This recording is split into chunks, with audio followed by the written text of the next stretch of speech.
جو طریقہ ہوتا تھا اسلاف کرام جو ہوتے تھے وہ عید کی خوشی یوں ہی نہیں مناتے تھے، بلکہ سیدنا فاروق اعظم کا ہم نے ایک واقعہ آپ لوگوں کو سنایا تھا کہ عمر فاروق اعظم رضی اللہ تعالیٰ کے دور خلافت میں ایک مرتبہ صحابہ کرام جب عیدگاہ کی طرف چلے گئے اور دیکھیں کہ امیر المؤمنین عیدگاہ تک تشریف نہیں لائے ہیں، کیا ماجرا ہے کہ ہم سارے لوگ مقتدی تو موجود ہے لیکن مقتدا موجود نہیں ہے، نمازی تو موجود ہے، عید کی نماز پڑھنے کے لیے لوگ تو تیار ہیں لیکن ہمارا کوئی مقتدا نہیں ہے، ہمارا امام نہیں ہے، امیر المؤمنین نہیں ہے۔ وہ سارے نمازی جاتے ہیں امیر المؤمنین کی بارگاہ میں، عمر فاروق اعظم کی بارگاہ میں، خلیفہ دوم کی بارگاہ میں جاتے ہیں اور جا کر کے دروازہ دیکھتے ہیں کہ دروازہ بند ہے، کھٹکھٹاتے ہیں، اندر سے آواز کی وزارت رونے کی آواز آ رہی ہے، گڑگڑانے کی آواز آ رہی ہے، لوگ پریشان ہو جاتے ہیں۔ آج عید کا دن ہے، خوشی کا دن ہے، فرحت و مسرت کا دن ہے، لیکن کیا وجہ ہے کہ امیر المؤمنین آج اپنے گھروں میں آرام فرما رہے ہیں، بلکہ آرام نہیں، گھر سے گڑگڑانے کی آواز آ رہی ہے، رونے کی آواز آ رہی ہے۔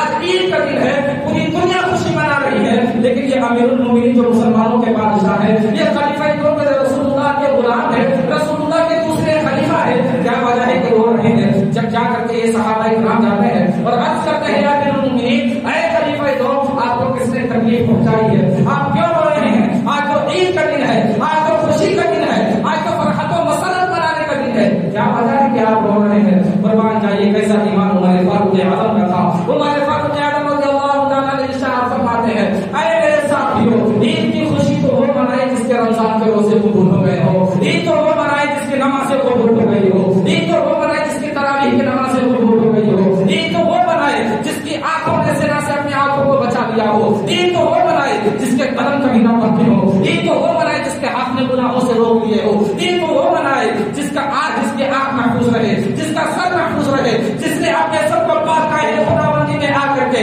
اپنے رب کو منوا لیا، جو مسجد میں آ کر کے اپنی پاکائے خداوندی میں آ کر کے سب ریاض کو ختم کیا، جو رب کو راضی کر لیا وہ عید منائے۔ لیکن یہ عمر کو معلوم نہیں کہ عمر کی نمازیں قبول ہوئی کہ نہیں، اللہ اکبر۔ یہ عمر کون ہے؟ خلیفہ دوم ہے، امیر المؤمنین ہے۔ یہ عمر فاروق اعظم وہی عمر ہے جنہیں رسول اللہ نے دنیا ہی میں بشارت دی کہ اے عمر تم جنتی ہو، اے صدیق اکبر تم جنتی ہو، اے عثمان تم جنتی ہو، اے علی تم جنتی ہو، اے عبد الرحمن بن عوف تم جنتی ہو۔ یہ 10 ایسے صحابہ کرام ہیں جن کو دنیا میں بشارت مل گئی تھی کہ یہ جنتی ہے، لیکن اللہ اکبر کیسا ایمان تھا۔ وہ کہتے ہیں پتہ نہیں، عمر کو معلوم نہیں کہ ان کی نمازیں قبول ہوئی کہ نہیں، ان کے روزے قبول ہوئے کہ نہیں۔ ہم اپنے آپ کا محاسبہ کریں، اپنے ایمان کا ہم جائزہ لیں۔ وہ عمر فاروق اعظم تھے، صحابی رسول تھے، کنفرم جنتی تھے، اس کے باوجود آہوزانی میں لگے ہوئے ہیں، رونے میں لگے ہوئے ہیں، اپنے رب کو منانے میں لگے ہوئے ہیں۔ لیکن ہم کیسے مسلمان ہیں؟ کیا پتہ نہیں ہماری بھی نمازیں قبول ہوئی کہ نہیں؟ 30 دن ہم مسجد میں آ کر کے نمازیں پڑھے، پتہ نہیں ایک وقت کی بھی نماز قبول ہوئی کہ نہیں، پتہ نہیں ہمارے روزے قبول ہوئی کہ نہیں، پتہ نہیں ہماری تراویح کی نماز قبول ہوئی کہ نہیں۔ لیکن اللہ اکبر، آج بازاروں میں چلے جائیے تو مسلمان نظر آئے گا،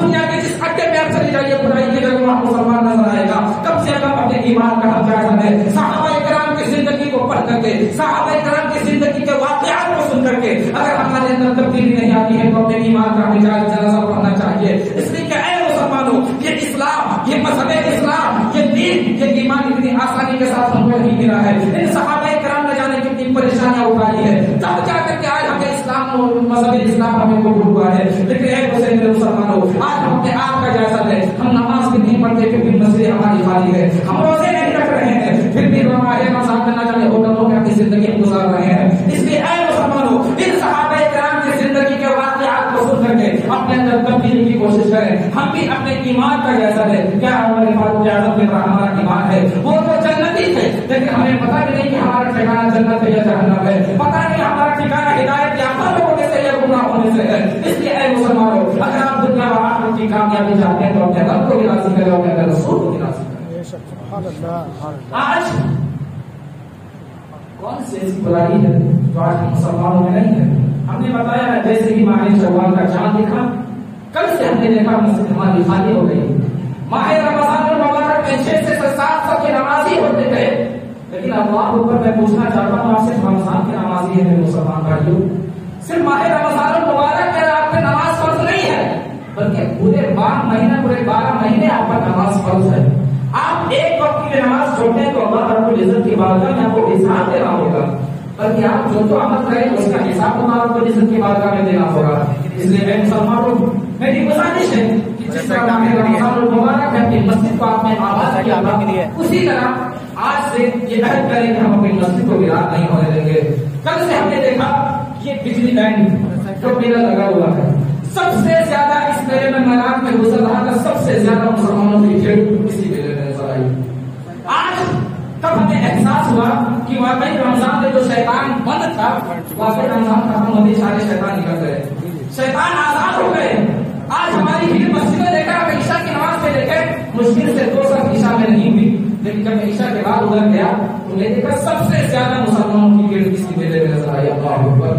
آج میں آپ کو یہ نہیں کہتا ہوں میلہ تو اسے جانا حرام ہے، لوگ روزہ وہ سب تو آپ نہیں، لیکن اپنے آپ کو محاسبہ کرے نا، یہ دنیا ہمیں مٹانے میں لگی ہوئی ہے، یہ دنیا مسلمانوں کا نام ختم کرنا چاہتی ہے، یہ دنیا پوری دنیا سے مذہب اسلام کو مٹانا چاہتی ہے، اور ہم کیسے مسلمان ہیں کہ ہمیں اپنے اندر کا محاسبہ، اپنے اندر کا ہمارا ایمان، ہماری غیرت کو جگہ نہیں پا رہا ہے، ہم کیسے مسلمان ہیں؟ اتنے سارے سوشل میڈیا پہ نہ جانے طرح طرح کے خرافات ہمارے خلاف پھیلائے جا رہے ہیں، کبھی تلواروں کے ذریعے، قلم کے ذریعے، بم بارود کے ذریعے، ہتھیاروں کے ذریعے مسلمانوں کو مٹانے کی ناپاک کوششیں ہو رہی ہے، لیکن ہم مسلمان ہیں کہ سدھرنے کا نام نہیں لے رہے ہیں۔ اس لیے اے مسلمانوں اپنے ایمان کا جائزہ لیں۔ میں نے آپ کو بتایا کہ مذہب اسلام اتنی آسانی کے ساتھ ہم تک نہیں پہنچا ہے۔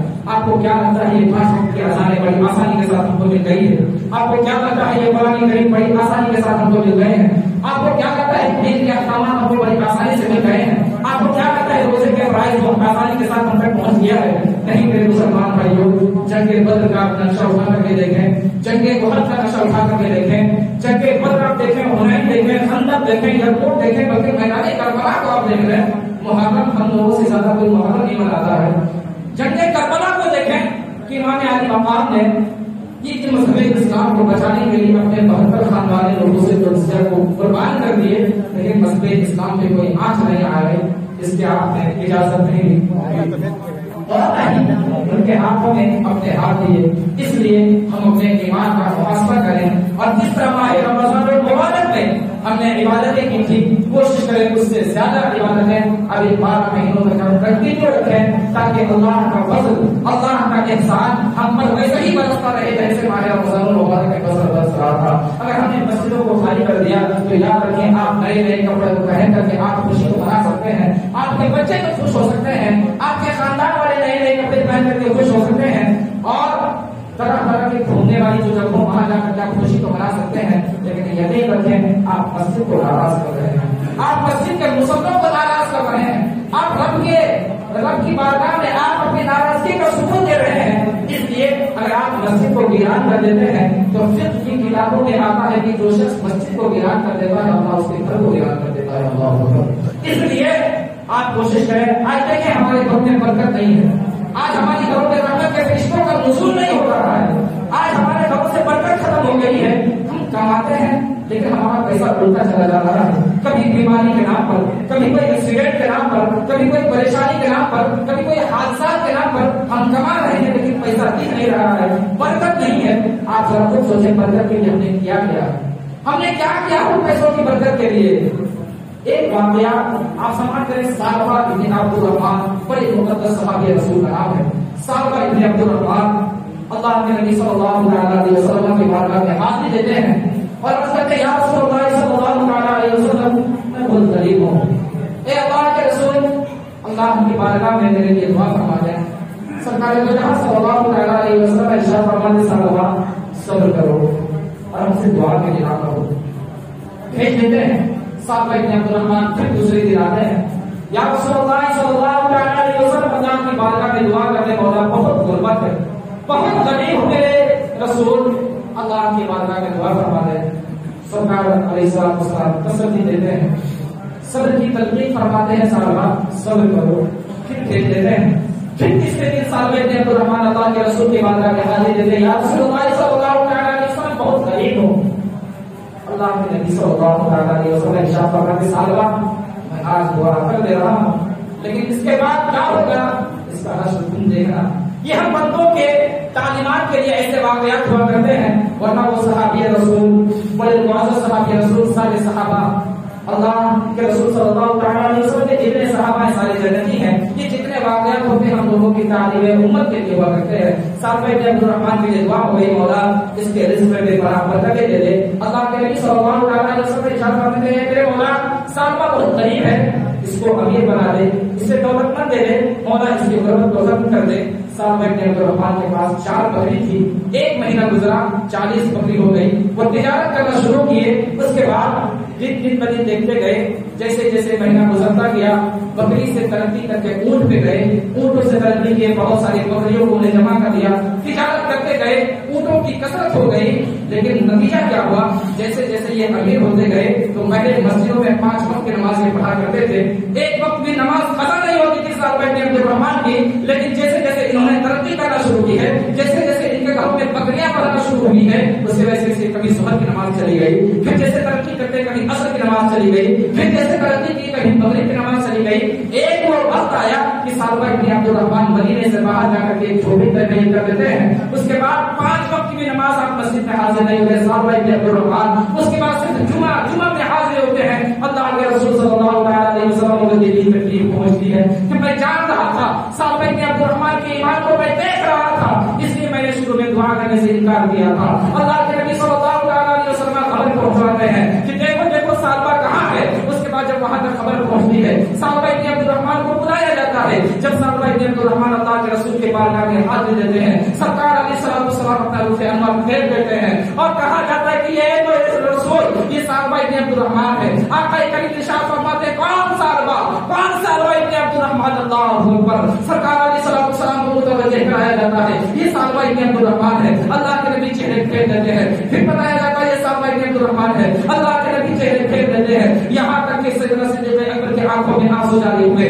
عمر بھی رو گئے. عثمان غنی کی آنکھوں میں بھی آنسو جاری ہو گئے. مولا کائنات شیر خدا کے آنسوں میں آنسو جاری ہوئے. یہ لوگ فریاد کرنے لگے اے اللہ کے رسول صلی اللہ علیہ وسلم یہ صاحب ابن عبدالرحمن ہے جن کے آپ نے دعا فرمائی ہے. اے اللہ کے رسول صلی اللہ علیہ وسلم آپ ان سے ناراض نہیں ہو بلکہ ان سے خوش ہو جائیں. اس کے بعد زمانہ گزرتا گیا. جب سرکار علیہ السلام کا ظاہری وصال ہو گیا سیدنا صدیق اکبر کی خلافت کا زمانہ آیا. عمر فاروق اعظم کے زمانہ کے خلافت آیا. اس کے بعد یہی صاحب ابن عبدالرحمن سرکار علیہ السلام کے ظاہری وصال کے بعد حضرت ام سلمہ رضی اللہ تعالی عنہا جو سرکار علیہ السلام کی زوجہ مبارکہ ہے ان کے پاس حاضری دیتے ہیں اور عرض کرتے ہیں امی جان سرکار علیہ السلام جب تک باحیات تھے میں آتا تھا اپنا درد سناتا تھا اپنا دکھ سناتا تھا اپنے غم کے پہاڑ کو میرے پہ ٹوٹتے تھے. میں عبداللہ کے رسول کی بارگاہ میں سناتا تھا اب میرا دکھ درد سننے والا کوئی نہیں ہے اب میری فریاد سننے والا کوئی نہیں ہے. اے بہت امی جان آپ اللہ کے رسول کی بارگاہ میں یہ فریاد کرتے اس لیے کہ قرآن کریم کی ایک آیت ہے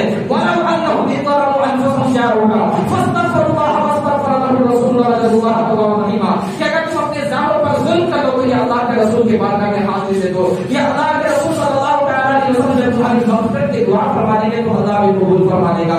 اس لیے اے امی جان آپ رسول اللہ کی بارگاہ میں فریاد کرتے یہ صاحب ابن عبدالرحمن سے معافی کے لیے آیا ہے. اس کے بعد حضرت ام سلمہ رضی اللہ تعالی عنہا ہاتھ اٹھاتی ہے اور اللہ کے رسول صلی اللہ تعالی علیہ وسلم کی بارگاہ میں متوجہ ہوتی ہے اور عرض کرتی ہے یا رسول اللہ صلی اللہ تعالی علیہ وسلم یہ کوئی اور نہیں آپ کا صحابی صاحب ابن عبدالرحمن ہے. قربان جائیے ہاتھ اٹھانا تھا بخشش کی دعا کرنی تھی. اس کے بعد صاحب ابن عبدالرحمن کی کیفیت بدل جاتی ہے. غموں کے پہاڑ جو ٹوٹ رہے تھے ایسا لگ رہا تھا کہ غم کا بوجھ ہلکا ہو گیا. ایسا لگ رہا تھا جو گناہوں کا بوجھ جو غم کا پہاڑ ٹوٹا ہے اللہ کے رسول صلی اللہ علیہ وسلم نے دوری اختیار کر دی تھی. مسجدوں سے جو دور ہو گئے تھے ترقی کرنے کے چکر میں جو ہم مسجد سے دور ہو گئے تھے جب اللہ کے رسول کی بارگاہ میں دوبارہ حاضری دیے ہے ایسا لگا غم کا پہاڑ ٹوٹ گیا. اب وہاں پر غموں کا پہاڑ ٹوٹ گیا اور اب کوئی غم محسوس نہیں ہو رہا ہے. اس لیے فرمانے کی ضمانت دیتی ہے کہ یقیناً صاحب ابن عبدالرحمن کی مغفرت ہو گئی ہے. صاحب ابن عبدالرحمن کے گناہوں کو بخش دیا گیا ہے اور جو انہوں نے کوتاہی کی تھی اللہ کے نبی صلی اللہ علیہ وسلم کی سفارش سے اللہ نے ان کے گناہوں کو معاف فرما دیا. آپ نے دیکھا ترقی کی راہ میں انسان جب ترقی کرتا ہے تو نیکیوں سے دور ہو جاتا ہے الا ماشاء اللہ. اور خاص کر کے ہمارے مسلمانوں میں جب ہمارے پاس دولت آتی ہے تو سب سے پہلے ہمارے دلوں سے ایمان نکل جاتا ہے. سب کا معاملہ ایسا نہیں ہے. بہت سارے ایسے لوگ ہیں اہل ثروت جو بہت پیسے والے ہیں اور ان کا تعلق مسجدوں سے جڑا رہتا ہے. وہ ایک چھت کی ڈھلائی کا ٹھیکہ اپنے ذمہ لے لیتے ہیں. وہ مسجدوں کی صفائی کے لیے کبھی مؤذن کو تلاش نہیں کرتے ہیں. وہ دیکھتے ہیں کہیں گندا ہے تو خود ہی آتے جھاڑو اٹھاتے جھاڑو لگا کر گندے کو اٹھا کر کے پھینک دیتے ہیں. بلکہ فقہ کی کتابوں میں مسجد کی صفائی کے تعلق سے بھی ہے کہ جہاں عام لوگوں کے کوڑے جمع ہو، عام لوگوں کے کوڑے کرکٹ جمع ہو، تو فقہ کی کتاب میں لکھا ہے کہ مسجد کے کوڑے کرکٹ وہاں نہ ڈالے جائیں، اس لیے کہ ہو سکتا ہو یہ کوڑے کرکٹ نہ ہو بلکہ اس کی جگہ کچھ اور ہو، یہ راز کی باتیں ہیں۔ اس لیے فقہ کی کتابوں میں لکھا ہے کہ جہاں عام لوگوں کے کوڑے، دوسرے گھروں کے کوڑے جہاں ڈالے جاتے ہو، مسجد کے کوڑے کرکٹ وہاں نہ ڈالے جائے، اور یہ حکم ہے کہ یہ ذمہ داری مسجد کی صفائی اللہ اکبر امیر المؤمنین خلیفہ دو وہی عمر فاروق اعظم رضی اللہ تعالیٰ نے، بادشاہ ہے، امیر المؤمنین ہے، لیکن مسجد کی صفائی کے لیے کسی کا امیر کو مقرر انہوں نے نہیں کیا تھا، کسی غلام کو نہیں رکھا تھا۔ صحابہ کرام دیکھ کر اش کرتے تھے کہ یہ عمر سماج کے کتنے لالچی آدمی ہیں، یہ تنہا عمر فاروق اعظم رضی اللہ تعالیٰ جب آتے تھے مسجد تو جہاں دیکھتے تھے گندگی جھاڑو اٹھاتے تھے، خود سے صاف کیا کرتے تھے۔ اللہ اکبر، کیا شان عمر فاروق اعظم کی تھی، مسجد کی صفائی کا خیال، بلکہ ایک دن کا بھی اگر اس طریقے سے مسلمانوں کو تکلیف پہنچتی ہو، عمر فاروق اعظم رضی اللہ عنہ اس طریقے کو اٹھا کر کے خود سے اگر چاہتے تو ہزاروں لوگ اگر حکم فرماتے تھے تو ہزاروں ان کی تابعداری کرتے، بادشاہ تھے، امیر المؤمنین تھے، لیکن کیا ان کا ایمان تھا؟ اللہ اکبر، سماج کے لالچی آدمی تھے، عمر فاروق اعظم کسی کو حکم نہیں دیتے تھے، بلکہ جہاں ضرورت محسوس ہوئی کوڑا کرکٹ خود اٹھائے اور جا کر کے کہیں اچھی جگہ جہاں وہ کوڑے کرکٹ عام لوگوں کے کوڑے کرکٹ سے نہ ملے ویسی جگہ کے رکھ دیتے تھے۔ ان واقعات سے ہمیں درس دینا چاہیے کہ ہم اپنے مسجدوں کے صاف صفائی کا خیال کریں، مسجدوں کا آداب کریں، مسجدوں کی ادب کریں، اور جو نماز ماہ رمضان المبارک میں ہم ادا کرتے تھے وہ نمازی، میں گزارش کر رہا ہوں پھر سے وہ لوٹ آئیں، عصر کی نماز سے کوشش کریں کہ جو لوگ ماہ رمضان المبارک میں نماز پڑھتے تھے اور جو لوگ نہیں پڑھ سکے وہ لوگ کوشش کریں آج ہی سے عصر کی نماز آپ کی مسجدوں سے خالی نہ ہو۔ میں نے بتایا اگر آپ مسجد کو ویران کر دیں گے اللہ آپ کے گھر کو ویران کر دے گا، اور اس کا جائزہ ہم اپنے گھروں پہ خود لے سکتے ہیں۔ ہمارا گھر آج اجڑتا چلا جا رہا ہے، آپ کو کیا لگتا ہے اس کا نظم نہیں لگتا؟ ایک بھائی اپنے بھائی سے اس کی نہیں جم رہی، اختلاف ہے، ایک بھائی کا رشتہ بہن سے مضبوط نہیں، یہ گھر گزر نہیں رہا ہے تو کیا ہو رہا ہے؟ ایک خاندان کا دوسرے خاندان سے کوئی تعلق نہیں ہے، یہ گھر گزر نہیں رہا ہے تو کیا ہے؟ بلکہ یہ آگ لگ رہی ہے اپنے آپ کے گھروں میں، اس لیے اس آگ سے بچنا چاہتے ہیں تو ہم اپنے مسجد کو آباد کریں، اور جو لوگ اللہ کے گھر کو آباد کرتے ہیں اللہ اس کے گھروں کو آباد کر دیتا ہے، اللہ اس کے دلوں کو آباد کر دیتا ہے۔ تو مجھے بات پڑھے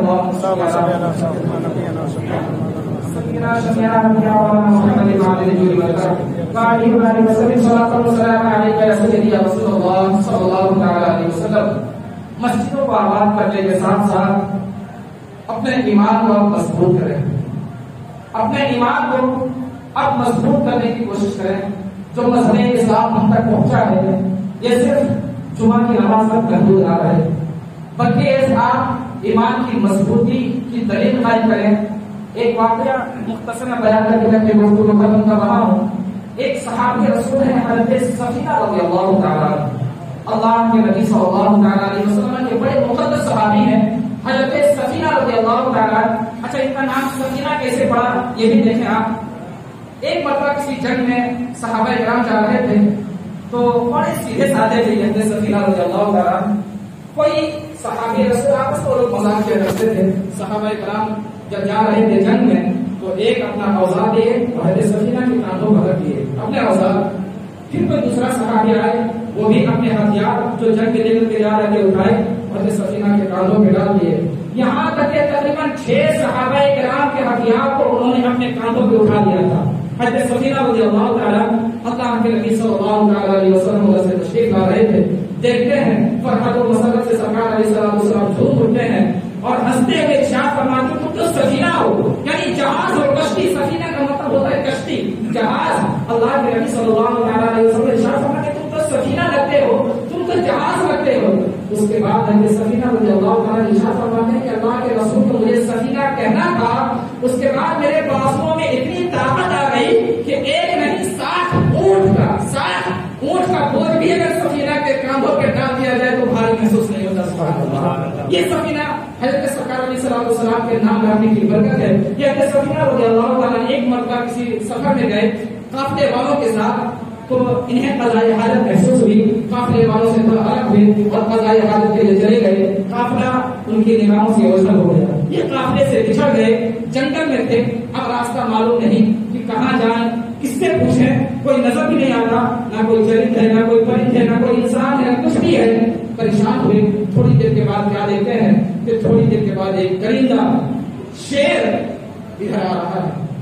یہ حضرت سفینہ رضی اللہ تعالیٰ گھبراتے نہیں ہیں، پریشان نہیں ہوتے ہیں، شیر کو دیکھ کر کے گھبراتے نہیں۔ جب شیر قریب آیا اور دہاڑنا شروع کیا، یہ گھبرائے نہیں۔ حضرت سفینہ رضی اللہ تعالیٰ نے ارشاد فرماتے یا ابا الحارث انا سفینہ مولا رسول اللہ صلی اللہ علیہ وسلم، اے شیر میں سفینہ ہوں، اللہ کے رسول صلی اللہ علیہ وسلم کا غلام ہوں۔ قربان کا یہ اتنا سننا تھا، جو شیر دہاڑ رہا تھا وہ خاموشی کے ساتھ ان کے قدموں میں جھکتا ہے، اور یہیں تک نہیں، وہ شیر اب راستہ بتاتے بتاتے کافروں والوں کے ساتھ ملا دیتا ہے، کافر والوں کے ساتھ جا کر کے ملا دیتا ہے۔ حضرت سفینہ رضی اللہ تعالیٰ نے ارشاد فرماتے ہیں میں مولا